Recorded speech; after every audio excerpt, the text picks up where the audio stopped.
homes on the side of the road. But despite all of that, the need was still so great, beyond what we could do. So we said to ourselves, you know what? We want to continue feeding people and we want to continue helping them, but school is starting again. So we need to focus on a few families that we really think we can make a difference with. And as we had been going down to the streets for 2 months, we had a pretty good idea of who those families were. So I want to introduce you today to one family who had 3 kids when we met them. Basila, she's covering her face because this is the first day I met her, and they were pretty tired of all the people coming to give aid, just snapping pictures and leaving, so she covered up whenever she saw photos coming her way. And her daughter Fula on the left, and her twin boys Anas and Walid on the right, who were 3, and her husband. They were out on the streets. And she caught our eye from the very first day she was there, that we were there, because she was pregnant. She wasn't the only one that was pregnant, but she was one of the few that stayed in the same place, on the same corner all the time, so we could always find her, whereas the others were oftentimes rotating around downtown, trying to find a good location, trying to be near friends. But for Basila and her family, they didn't really have friends. You see, this wasn't the first time they'd been displaced by war. Basila and her family were from Syria. Their home outside of Aleppo had been bombed and completely destroyed. They have a video of it on YouTube. Their home was on the news. So they showed me this is our home that's gone. So they fled to South Lebanon.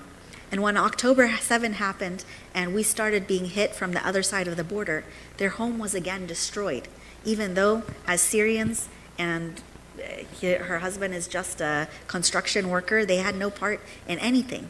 So they fled a year ago to Beirut. And now for the 3rd time they were on the side of the road, displaced again. This time their home had not been bombed, but the building next to them had been brought completely down. So they no longer had windows, they no longer had doors, and when they went back a few days later to see if they could salvage anything, the house had been stripped out. So they were on the street with nowhere to go, no one to turn to, and didn't know what they were going to do. And as we got to know them, and as we took Basila to the school every day so she could use a proper toilet, we started noticing that she wasn't doing very well. We would come to visit on the street and pick her up, and her skin would be clammy, and she would be sunburned, and she just didn't look good. So we took her to the doctor, and the doctor did an ultrasound and said, you know what, the baby is still okay, but she's leaking fluid, and she's only 5 months along, and the baby isn't going to make it if she stays on the street. So we started calling shelters, and shelters said, you know what, we're only taking Lebanese people. We're overwhelmed. We don't even have enough space for Lebanese people, so we have to decide what we're going to do, and this is what we're going to do. So we didn't have a place for Basila to go. A couple of weeks later on Sabbath morning, her husband called me and said, something happened. Please, can you come fast? I went down and I found her on the ground, shaking, had a fever, and it had turned out some people hoping to do good had come and brought a pile of clothes. They just tossed them in the middle of the road, and all the poor people who'd been on the side of the road for 2 weeks with nothing clean to wear and no way to wash their clothes had pounced on this pile of clothes, and it had turned ugly. Some men had come along and decided they were going to control it. They got big sticks and they started hitting people, and they'd hit her in the stomach as she was trying to get clothes for her family. So we took her again to have an ultrasound, and again they checked on her and they said, she herself is not going to make it, and this baby is not going to make it if you continue taking her back to the street. So at that point, even though we legally don't have a right to have anyone live in the school, we brought her to the school. And over the next few days, we were able to get ADRA to agree to rent a room for them for 3 months until the baby was born. ADRA also donated some food vouchers, and we took them shopping, and we took them to this little tiny apartment that was right next to the school. It wasn't a great one, but it was there. And because she was there, when we had permission to resume school again, we accepted Fula as a new student. Now, Fula has been so traumatized by war that she wasn't really learning anything, but she was there attending the 1st grade class, having fun, being a kid, starting to play with people again instead of just sitting. And that's what she did all school year. She hung out in the 1st grade class, and this coming fall, she's going to officially start as a 1st grader and really study, not just attend for fun. And we continue to build our relationship with them. Last December 15, their little baby was born on time, on term, and more or less healthy. She has a few lung issues, but overall, we've had the opportunity to watch the baby grow up and to build relationships with this family the same way that I have done with the school at ALC. My whole school has done with this family. Our students on Sabbath morning go and knock on her door. Do you want to come on Sabbath? We'll help you carry the baby. And all of them say, this is our baby. We've saved this baby's life. This baby is alive because of us. So we have this whole community of refugees that has surrounded this family and is bringing them out to be part of what we're doing. And they're growing up knowing what it means to be a follower of Jesus, or coming to understand what it means. Basila and her husband told us, you know what? We've never met Christians before, so we didn't know what they're like. But we're really shocked. Because in the 3 times we've been displaced by war, we've never had anyone surround us like this. We've never had anyone we could call. We've never had anyone who would support us. We've never had anyone, even of our own faith, care more than just giving us a meal once or twice. And you have shown us something different. And we want to know more. And so over the last few months, we've had an opportunity to go and come from their home. I visit them almost every week. It's one of my favorite families.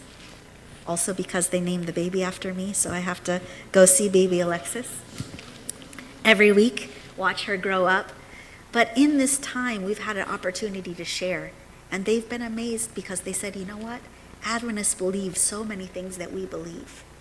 And they've started asking questions. So to me, being in Beirut is more than just what God has called me to do or what I thought God has called me to do. It's been a greater opportunity.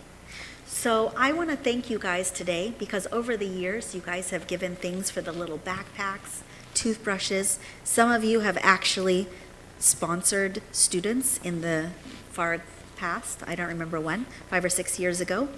Some people have supported when we had needs, and I want to thank you for that. But I want to encourage you to continue. I'm not asking for money. We don't have to do that. But at the same time, the first thing is prayer. Every year in Lebanon, I think to myself, it couldn't get worse. And every year, there's something new. For the last 6 years, we haven't had a single year that was a good year. But God has been faithful and God has provided. And I believe that that is because of the prayers of people like you that remember us, some on a daily basis. I get messages from people that I visited in a church once that said, I just wanted you to know I'm praying for you guys and for the school today. Prayers are valuable. Prayers are what move mountains. Prayers are what put that $350,000 check on my desk. I couldn't do that. I'm guessing none of you could do that, but we can all pray. The next thing is share about the story of ALC with your friends and family. I've gotten a lot of donors in the past because of that. Someone got excited and they said, I don't have money, but I know someone who would like to sponsor a kid. So share our story. Share what God is doing in the Middle East. Come and visit with the pastor if you want to. And of course, you can sponsor a kid if you want to, or a classroom if you want to, or school lunches. But prayers are the most important things. So thank you for this opportunity to share our story, share what God has been doing over the last 12 years now in the Middle East, and the way that he's been blessing and the way that he has been leading and guiding on a daily basis, even in circumstances that we didn't anticipate.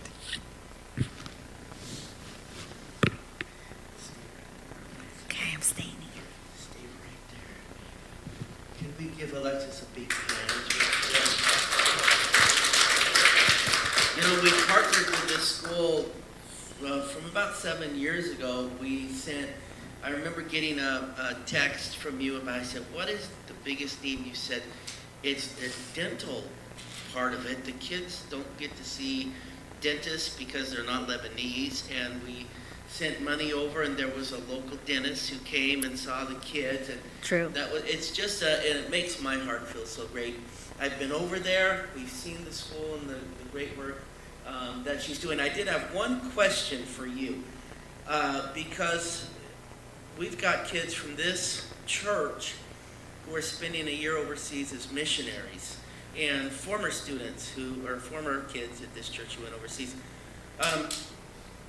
We talked before, and you said that some of your staff come on a yearly basis, sort of, as missionaries and stuff. Do you still have a need? Are you all filled up? Last time I talked with you, you said you thought you had all your teachers taken care of.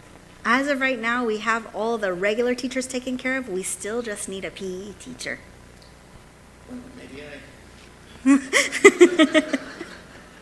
I like sports. That's fascinating. Yeah. So if you know of any kids or students or college students that would be interested in, it's an adventure, let me tell you, in taking something like that on, just talk to me. I've got Alexis, or she can give you her contact information. But thank you so much, Alexis, for coming here. Thanks for having me. Let me pray for you. Father in heaven, we thank you so much for the Alexis, the work she's doing, and the stories of how much you love people. And this gospel is going to all the world.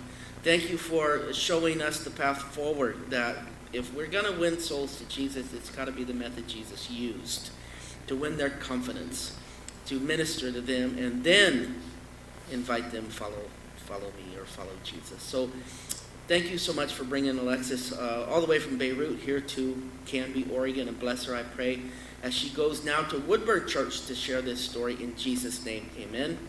Let's give her a big hand, and thank you so much. Thanks for having me. Yes.